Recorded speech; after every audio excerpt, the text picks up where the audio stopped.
According to NPS.gov, Day of the Dead originated in 1300 when the Aztecs of central Mexico had annual death ceremonies to honor those who had died during the year. When the Spanish conquistadors conquered the Aztec Empire in 1521, they brought with them the sword and the cross. In Catholicism and thus throughout Spain, All Souls' Day and All Saints' Day are holidays that honor the faithfully departed. The reason we celebrate Day of the Dead during autumn is because when the autumn leaves drop to the ground, they return vital nutrients to the soil that the plants use in the beginning of spring and summer to produce the next generation of leaves and flowers. When people die, they leave behind gifts for the earth as well, the family members and friends whose lives they've touched. On the next few slides, we're going to discuss individual items used on Day of the Dead altars. There should be 4 wax candles in each cardinal point of the compass so the deceased can find their bearings. Blue candles represent the river of death, purple candles represent pain and mourning, red candles represent passion, and white candles represent fire. The wax from the candle is said to represent Jesus Christ, reborn, and faith. Usually the candles have the Virgin of Guadalupe on the front of the candle. On the 3rd level of the altar, you put 4 candles which represent the 4 stages which the deceased passed through and through which we all must pass: childhood, youth, maturity, and old age.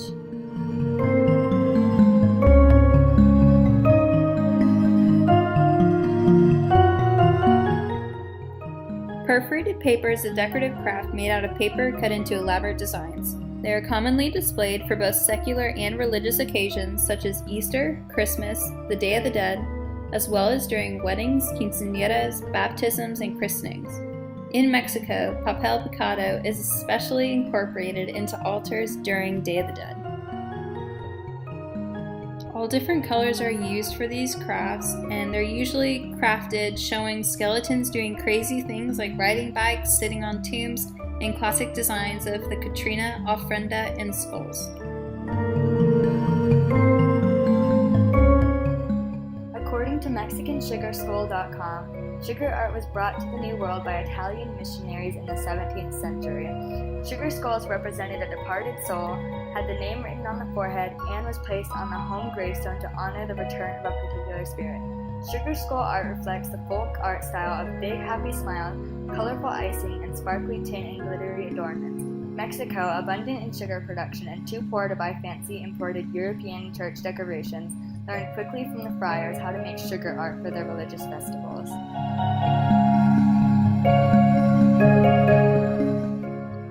Tissue paper flowers and real flowers are one of the most common decorations used on Day of the Dead altars. Flowers are placed on altars to create a pleasing aroma that attracts the spirits. White flowers often decorate the tombs of children because white is seen as a color of innocence, and yellow and orange flowers are used for adults. Marigolds are the most popular flowers used for. It is believed that the spirits of the dead visit the living during the celebration. Marigolds guide the spirits to their altars using their vibrant colors and scent. Marigolds now grow wildly in many of Mexico's states. Aztecs not only used the sacred flower for decorative purposes, but also for medicinal ones as well. The flowers are edible and thought by the Aztecs to cure hiccups and heal those struck by lightning. Because I cannot pronounce this pastry's name, I'm going to call it Bread of the Dead. Bread of the Dead is a type of sweet roll traditionally baked in Mexico during the weeks leading up to Day of the Dead. It is sweetened, soft bread shaped like a bun, often decorated with bone-shaped phalanges, eaten at the gravesite or altar of the deceased. In some regions, it is eaten for months before the official celebration of Day of the Dead. The bones on this bread represent the dead, and there is normally a baked teardrop on the bread to represent tears for the living.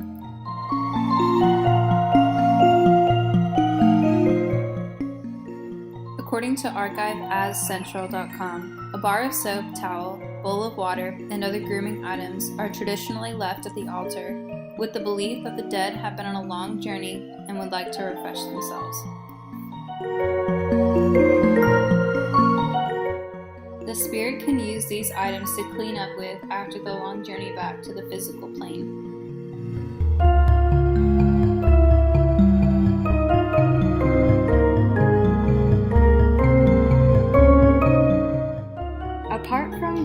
traditional foods placed on altars, such as sugar skulls and bread of the dead. The ancestors' favorite meals are placed on the altar as offerings. Some people believe that the dead person can somehow suck out the nutritional substances in food, so people say that food put at the altar is not always so healthy. Foods of many variations are included on the altar, such as fruits, vegetables, tamales, which are deep-rooted in Mexican tradition, and any other foods that the person may have enjoyed.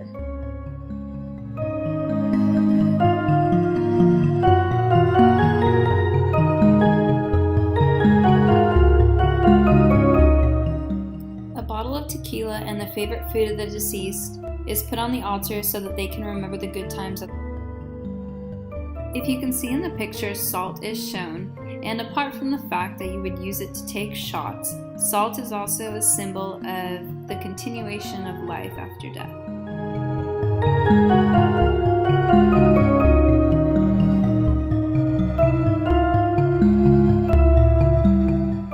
Copal incense is the dried resin of the copal tree. The incense is somewhat smoky when burned and has sort of a pine scent. The incense has been widely used since pre-Hispanic times. It is burned year-round in Mexican churches and is especially popular in the homes during Day of the Dead celebrations. Copal incense from a tree native to Mexico are placed on the altar as well.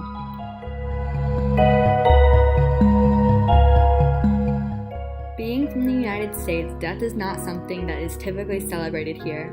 When I went to the Day of the Dead festival, it was really eye-opening to see all of the different cultures and how death is actually something that can be celebrated and not mourned. Seeing this celebration in person makes me really appreciate other cultures more and how they view different aspects of life.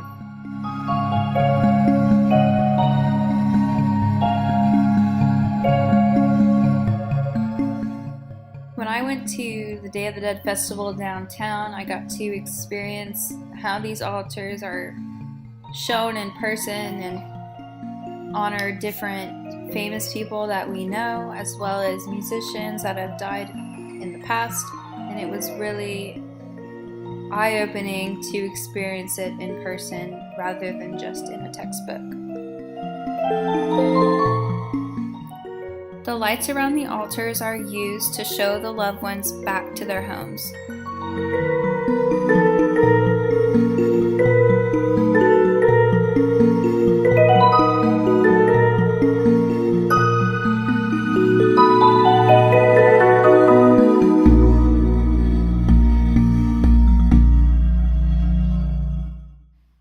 While altars are usually created for close family members and loved ones, they can also be created for historical figures, famous actors or musicians, and many more people. This altar here was created for the famous actor Robin Williams, who just recently passed away.